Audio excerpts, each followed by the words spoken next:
What's that? Apple. What's this? Ball. What's that? Carrot. Elephant. What's that? Hello and welcome back, curious parents. This is part 2 of our look at early words. Part 1 was about the when of it all, the big communication milestones that lead kids from babbling to real, actual words. Mama.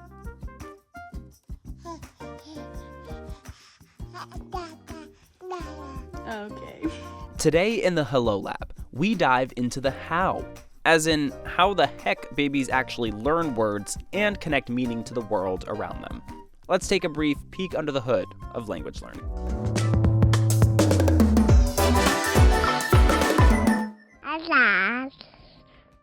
Before a baby can say their first word and mean what they say, they need to have at least a vague idea of what a word is used for in the first place: communication. It sounds obvious to us. What else would we use words for? But for those of us who are new here, it takes time to get the hint.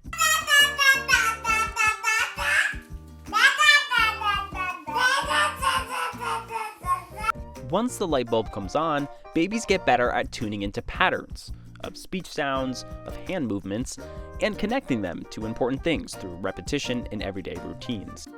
Of course, word learning isn't just about imitating sounds or memorizing labels for things. It's about understanding that words represent the world around us. They mean something. The process of linking a word to a part of the world is called mapping, and there's pretty strong evidence that this process works better for babies when there's social reinforcement too. Babies don't just learn words for fun, they're socially motivated to use them with others. However, like much of language learning, there's still a lot to uncover about how this all works. So as we can see, before babies can talk, they first need things to talk about, and they get that by interacting with the world.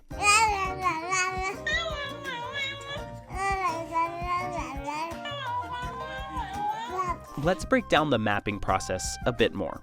Before they can learn what ball means, kids have to see and play with a ball long enough to form an idea of what it is. They also have to hear or see the word ball enough times to remember the b-a-l sequence of sounds, or visual signs, as a word. Then they somehow figure out that this string of sounds and or visual signs represents the thing we call a ball. For now, let's examine how babies learn to pull individual words from a string of sounds or visual signs. As we'll see, it's a lot harder than it seems. Wow. This might be a surprising fact.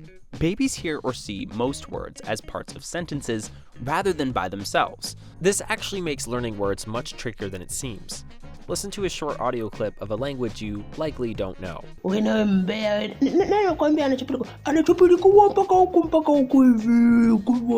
How many individual words did you hear? Do you know where one word ends and the other begins? If you use sign language, you run into the same problem when you're telling a story and all the signs just blend together. Okay, well, you're not dirty. I just changed your diaper. Just imagine being a baby and having to figure it out. Incredibly, they do this before they understand that there are even these individual things called words in the first place. Well, it gets even harder because different words can sound very similar, and the same words can sound quite different depending on the person saying it. Potato. The same goes for visual-based languages too. Over time, babies start to figure out where one word ends and another begins in fluent speech, and how to recognize words across different talkers. How they do that exactly is a topic of ongoing research. Once babies can pick out individual words, they still run into this problem of understanding what those words mean. Some of this involves some trial and error. Kiddos don't always get it right on the first try, and this is good for learning. Why? Imagine if the first time your baby heard dog, he or she happened to be playing with their stuffed toy banana. They would logically learn that dog meant a yellow edible treat with a tough and not so tasty peel, or at least would mean their adorable plushy toy in front of them.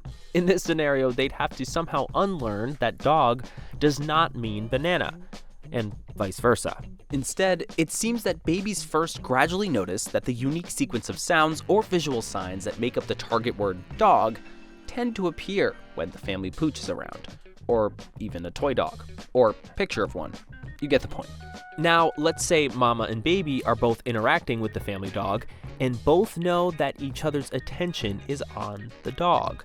Hearing the word dog during these moments of shared focus, known as joint attention, helps a lot with word learning. Quick, what do you get when you put these three elements together? Learning concepts, recognizing strings of sounds as words, and linking concepts with those words? If you said word learning, you'd be correct. This happens faster than you might think. In fact, by 6 to 9 months, it's estimated that babies already know the names of many common objects, like toys. Repetition and interaction are both key points to keep in mind. The more a kid experiences the word ball paired with their favorite super fun bouncy toy, they start to connect the dots and become even more aware of the language around them. What is that? It's a tree. It's a tree. But it's not all about talking to your baby as much as possible. Instead, it's about providing input through enriching interactions.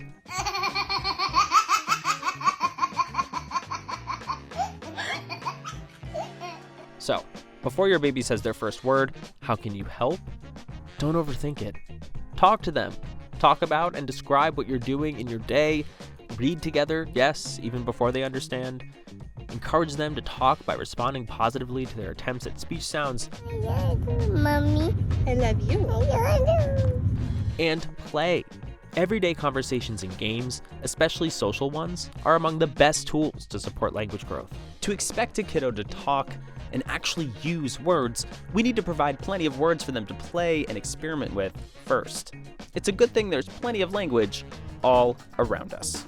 So talk, sing, play, and respond to your baby whenever they try to communicate with you, whatever that means for them.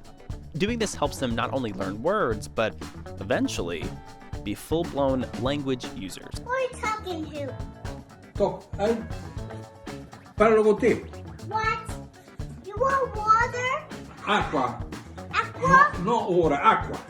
Well, that's a wrap on our 2-part word learning journey. You'll never hear or see words the same way again. As always, thanks for watching. And special thanks to the Hello Lab participants who let us feature them in today's episode. Until next time, don't just take our word for it. Get it? Because word. See what Sorry.